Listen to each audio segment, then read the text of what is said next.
Hi everybody, foXnoMad here, and today I want to help you travel smarter by talking a little bit about VPNs, some of the best ones, and why you see so many of them sponsoring videos on YouTube. While browsing YouTube or watching some of your favorite creators, you've probably come across a VPN integrated ad. The kind where the creator usually interrupts the content either before or in the middle and says, "Hey, this video is brought to you by so and so VPN." Brand sponsorships and ad integrations aren't anything new on YouTube, and if disclosed, can range from useful to mildly annoying. Okay, sometimes very annoying. But why are there so many of those VPN ad integrations on YouTube, and what does it mean for you, the consumer? Starting with the VPN market, it's estimated that in 2022 it was worth $44 billion. That's up from an estimated $25 billion in 2019, and no doubt the pandemic had a big part in this for a few reasons. A major one is the boom of streaming during the pandemic. More people stuck at home resulted in a big spike in streaming, which goes hand in hand with VPNs for a lot of people around the world, because with a VPN or virtual private network, you can get around geoblocks, meaning you can watch shows that are restricted to, say, UK Netflix or US Hulu when you use a VPN, simply by changing your location in the VPN. Basically, a VPN can make it appear that your internet connection is coming from most any country in the world. So as the number of people streaming online increases, so does the number of people searching for the term VPN. There are also a lot more people working remotely and, of course, seeing a lot of ads for VPNs, and boom, it's looking like the VPN market may nearly double in the next 3 years to over $75 billion annually. Unsurprisingly, money is the reason you see so many VPN ads on YouTube, but on top of that, there's also this growing marketplace with a lot more competition trying to get a piece of that $44 billion. And also, not to mention that it is very useful to actually use a VPN. And typically, VPNs are sold on a subscription basis, and a subscription to a VPN is kind of that thing that you only use really once. Once you've signed up to a VPN, chances are you're not going to sign up to another VPN. So once a VPN can grab a customer and then make them a subscriber, that's pretty much it for the other VPN competition. So there is a lot of effort put into making you subscribe to their service. It's not like subscribing to a YouTube channel where you can be subscribed to a bunch of other YouTube channels and still subscribe to this one to help support the channel. It doesn't affect those other channels, but it does help me out a lot if you subscribe. Aside from getting around geoblocks to watch shows, a VPN can also hide your internet traffic from your internet service provider, who, in a lot of places, watches everything you do online so they can sell your habits to advertisers. A VPN can also get you around regional censorship and potentially keep you from getting locked out of frequently used accounts, like banking, who might want to block a connection if you're suddenly in a new country. With all of your internet traffic going through the VPN, it hides your surfing habits from snooping ISPs and potentially malicious users on public networks like hotels or when you're using Wi-Fi at a cafe. But there is one very, very big caveat when it comes to using a VPN. You really have to trust the VPN. And that's where the VPN boom can get a little bit tricky. There are a lot of benefits to using a VPN, but VPN providers have different ways of handling how much they track you. In theory, a VPN is just an encrypted tunnel who aren't really looking inside of the tunnel.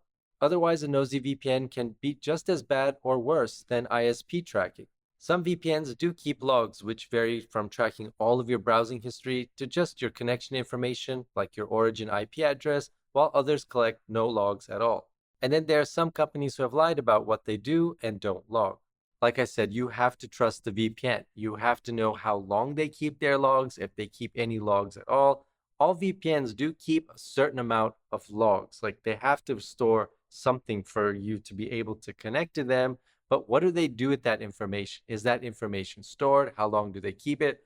All of those are questions as a VPN user you should ask. And a good VPN is going to provide you that information. And with all of the VPN ads that you see online and in front of your favorite creators' videos, it can be really hard to pick out which one is doing what, which one is the best one. So you know VPNs are useful, but you don't know which one might be the best one for you and which one handles your security and privacy in a way that you're going to be comfortable with. So there are all these VPN ads in front of videos that you're watching that can lead to confusion, which is one of the reasons why there are just so many ads in the first place.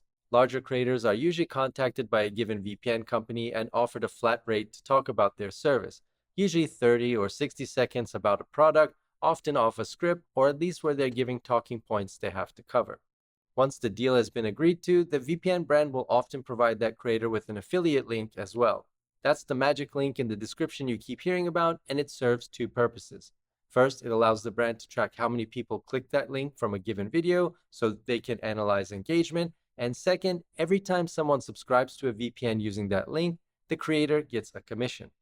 That's all fairly standard for creative deals with brands, and larger creators have more leverage to come up with creative campaigns. But no matter large creator or small creator, YouTube requires that you disclose those sponsorships to your viewers. But there's also a kind of gray area here too that's worth mentioning, and that is affiliate-only deals. Typically, this goes for smaller creators, but not always.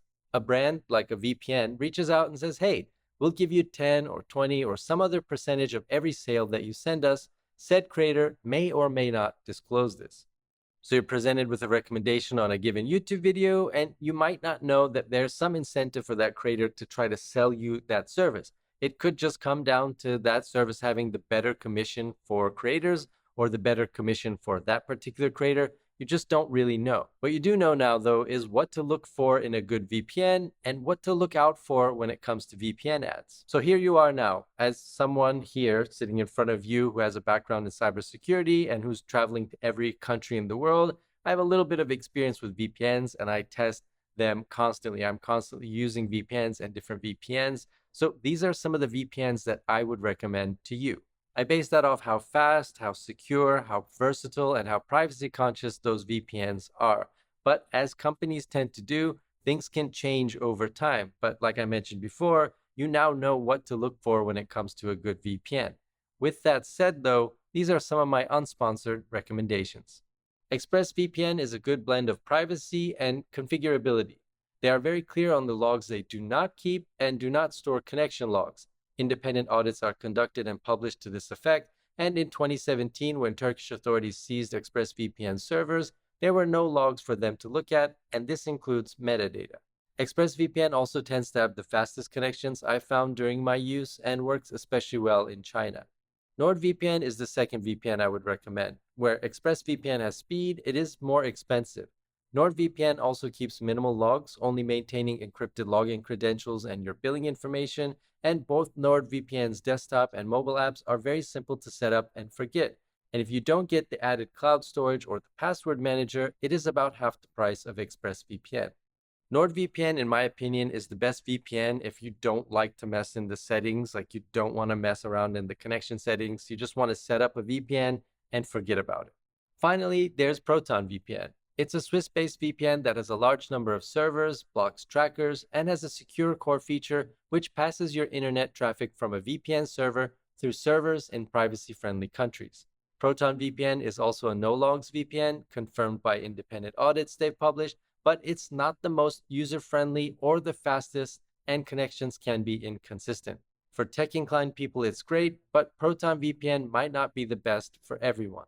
Given a choice between those three, if you're tech-inclined, you're probably going to want to take a look at ExpressVPN or ProtonVPN. And if you're really privacy conscious, then you want to especially take a look at ProtonVPN because it has a host of features specifically geared toward privacy.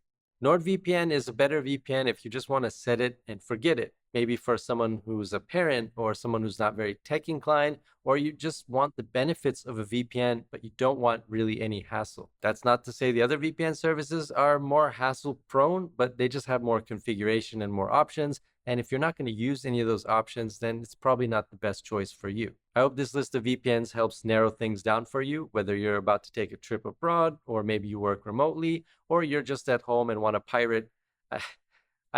Stay private from your ISP. And now you know why there's so many of those VPN sponsorships everywhere too. Because if you're watching this, then chances are you're a potential customer. Potential customer who now knows a little bit more about how to choose the right VPN.